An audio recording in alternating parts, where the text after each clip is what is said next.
ఒకసారి దేవేంద్రుడు తన ఐరావతం మీద వెళ్తుండగా దుర్వాస మహర్షి ఎదురై ఆయనకు ఓ దివ్యమైన పూలమాలను ప్రసాదించాడు. అయితే అహంకారంతో ఉన్న ఇంద్రుడు ఆ మాలను తన ఏనుగు తల మీద వేస్తాడు. ఆ ఏనుగు ఆ మాలను తీసి కాళ్ళతో తొక్కుతుంది. తన ప్రసాదాన్ని అవమానించినందుకు కోపించిన దుర్వాస మహర్షి ఇంద్రుడిని మరియు దేవతలందరినీ మీ సంపదల శక్తులు కోల్పోయి నిస్తేజంగా మారిపోండి అని శపిస్తాడు. శాపం ప్రభావంతో దేవతలు శక్తిహీనులవుతారు. ఇదే అదునుగా భావించి రాక్షసులు దేవతలపై దాడి చేసి స్వర్గాన్ని ఆక్రమిస్తారు.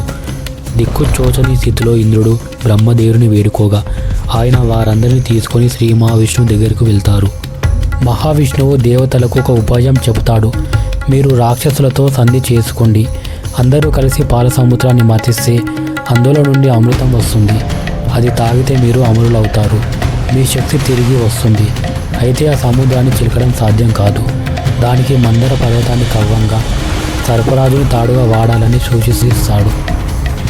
దేవతలు రాక్షసులు కలిసి మందర పర్వతాన్ని సముద్రం మధ్యలోకి తెస్తారు.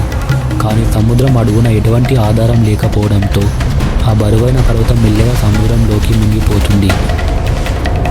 అప్పుడు శ్రీ మహావిష్ణువు అతిపెద్ద కూర్మ రూపం ధరించి సముద్రం అడుగు భాగంలోకి వెళ్ళి మందర పర్వతాన్ని తన వీపుపై మోస్తాడు.